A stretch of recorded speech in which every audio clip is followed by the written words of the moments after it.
आईने हिंदी के एक नए एपिसोड में आपका स्वागत है। दोस्तों, भारत का सबसे महत्वाकांक्षी फाइटर जेट प्रोग्राम यानी एडवांस मीडियम कॉम्बैट एयरक्राफ्ट अब पूरी दुनिया का ध्यान अपनी ओर खींच रहा है।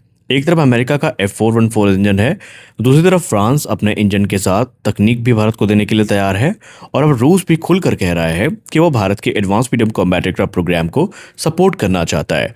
रूस इस बार सिर्फ इंजन ही नहीं बल्कि स्टेल्थ टेक्नोलॉजी, एसा radar, electronic warfare system, avionics और टेक्नोलॉजी ट्रांसफर पर विशेष पेशकश कर रहा है।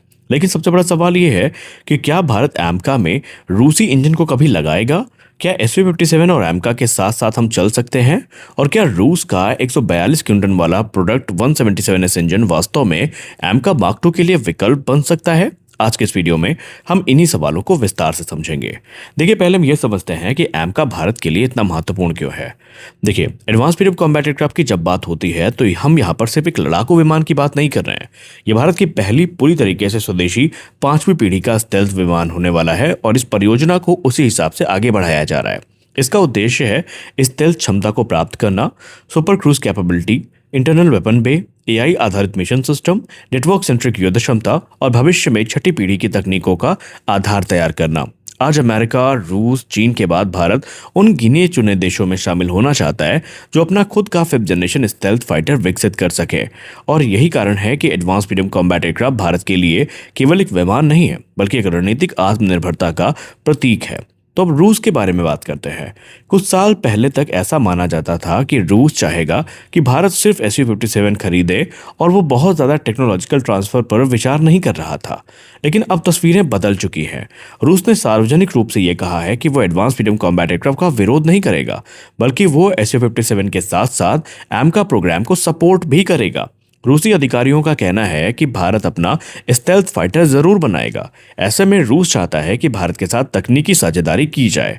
यानी रूस अब एडवांस मीडियम कॉम्बैट एयरक्राफ्ट को प्रतियोगी नहीं बल्कि एक सहयोग के तौर पर देख रहा है, एक अवसर के तौर पर देख रहा है।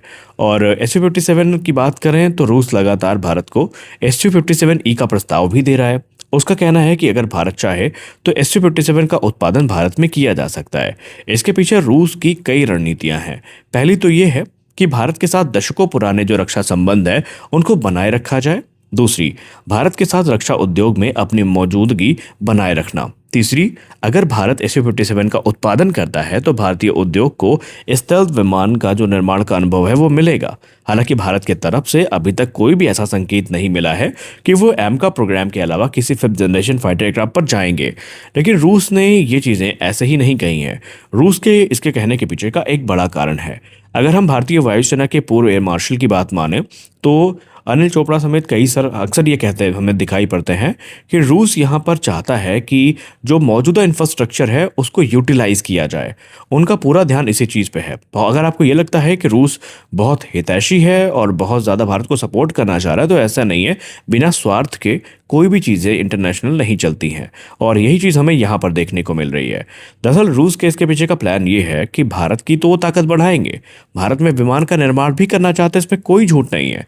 लेकिन रूस यहाँ पर सिर्फ भारत के लिए नहीं आ रहा है। रूस ने पहले भी कई बार ये चीज़ें डायरेक्टली और इनडायरेक्टली दोनों तरीके से कही हैं कि भारत में जो फैसिलिटी तैयार होगी, भारत में जो विमान का निर्माण होगा, इससे इंडिया के साथ साथ जो फॉरेन प्लेयर्स हैं या फॉरेन कस्टमर्स हैं उनकी नीड को भी केटर किया जाएगा। यानी उनके जो ऑर्डर आते हैं उनको पूरा करने के लिए वो इंडिया की जो प्रोडक्शन लाइन है उनका यूज़ कर सकते हैं। खैर, वो एक अलग मुद्दा है। अब आते हैं सबसे महत्वपूर्ण विषय पर, वो है engine. Advance medium combat aircraft mark I में अमेरिकी F414 इंजन लगाए जाने की योजना है। लेकिन एमका मार्क II के लिए F414 काम नहीं आने वाला। एमका मार्क II के लिए भारत को लगभग 110 से 130 किलो न्यूटन या उससे अधिक क्षमता वाले नए इंजन की आवश्यकता होगी और यहीं पर रूस अपना तुरुप का पत्ता सामने रखता है। रूस ने प्रोडक्ट 177S इंजन की पेशकश एक बार फिर से करी है। यह इंजन लगभग 142 किलोन्यूटन तक का थ्रस्ट देने का दावा करता है। बताया जाता है कि इसमें रूस के नए AL-51 यानी स्टीलिया 30 इंजन की कई तकनीकों को शामिल किया गया है और ये इंजन पहले से कहीं ज़्यादा पावरफुल हो चुका है। रूस का दावा तो ये भी है कि यह इंजन भारत की एमका फाइटर को ज़्यादा शक्ति देगा, बेहतर सुपर क्रूज कैपेबिलिटी देगा। सुपर क्रूज का मतलब होता है कि बिना आफ्टर बर्नर्स के कोई एयरक्राफ्ट अगर सुपरसोनिक स्पीड पर ट्रैवल कर सकता है तो इसी चीज़ को हम कहते हैं सुपर क्रूज। इसके अलावा इसमें हमें जो इंफ्रारेड सिग्नेचर है वो कम देखने को मिलेगा। स्टेल्थ विमान के लिए यह सबसे अधिक उपयुक्त होता है कि जितना कम उसका इंफ्रारेड सिग्नेचर होगा उतना ही ज़्यादा उनकी बैटल सर्वाइबिलिटी बढ़ती है। अब रूस का इंजन यहाँ पर भारत को कैसे मिल रहा है, क्योंकि रूस यहाँ पर सिर्फ इंजन नहीं दे रहा है, क्योंकि रूस की पेशकश केवल इंजन तक सीमित नहीं है। रूस ने कहा है कि वह भारत के साथ कई क्षेत्र हैं जहां पर सहयोग कर सकता है, जैसे कि ईसा रडार हो गया, इलेक्ट्रॉनिक वॉरफेयर हो गया, फ्लाइट कंट्रोल सिस्टम हो गए, एआई आधारित मिशन सिस्टम हो गए, एवियोनिक्स हो गया, स्टेल्थ मटेरियल्स हो गए, लोकल मैन्युफैक्चरिंग हो गई और टेक्नोलॉजी ट्रांसफर हो गया। यानी रूस को खुद को केवल हथियार बेचने वाला देश नहीं बल्कि टेक्नोलॉजी पार्टनर के रूप में भारत के समक्ष प्रस्तुत कर रहा है। क्या ये इतना आसान है? सुनने में तो काफ़ी ज़्यादा फैसिनेटिंग लग रहा है कि रूस से हमें ये सारी चीज़ें मिल रही हैं, तो देर किस बात की है, हमें आज ही डील फाइनलाइज कर लेनी चाहिए। मैं भी यही सोचता अगर यहाँ पर कुछ चीज़ें अड़ंगा ना बनती तो। देखिए, यहाँ पर चीज़ें जितनी सामान्य लग रही हैं उतनी आसान है नहीं। क्या एडवांस मीडियम कॉम्बैट एयरक्राफ्ट में रशियन इंजन लगाया जा सकता है? सैद्धांतिक रूप से कहूँ तो हाँ, लगाया जा सकता है, लेकिन व्यवहारिक रूप से ये बहुत कठिन होगा। लेकिन क्यों, आइए समझते हैं। क्योंकि एडवांस मीडियम कॉम्बैट एयरक्राफ्ट का पूरा एयरफ्रेम F414 इंजन को ध्यान में रखकर डिजाइन किया गया है।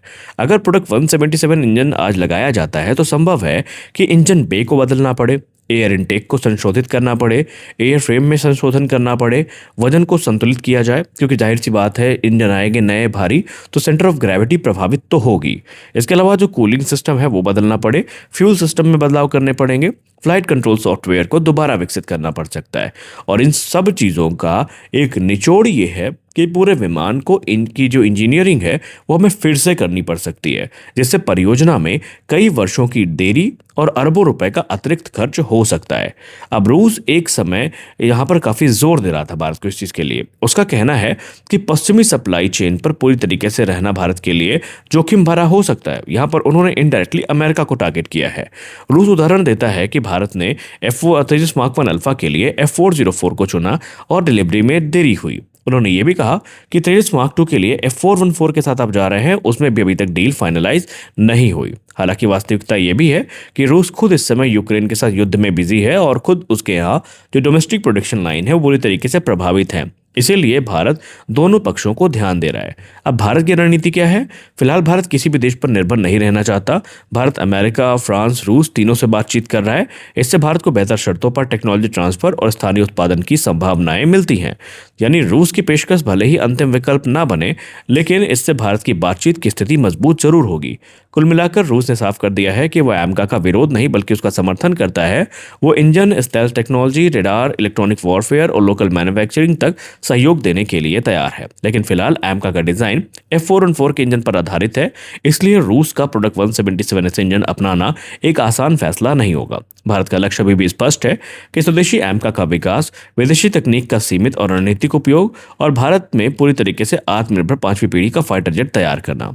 तो आपके अनुसार क्या भारत को एमका के लिए रशियन इंजन कंसिडर करना चाहिए? हमें जरूर बताएं। मिलते हैं अगले वीडियो में, तब तक के लिए जय हिंद।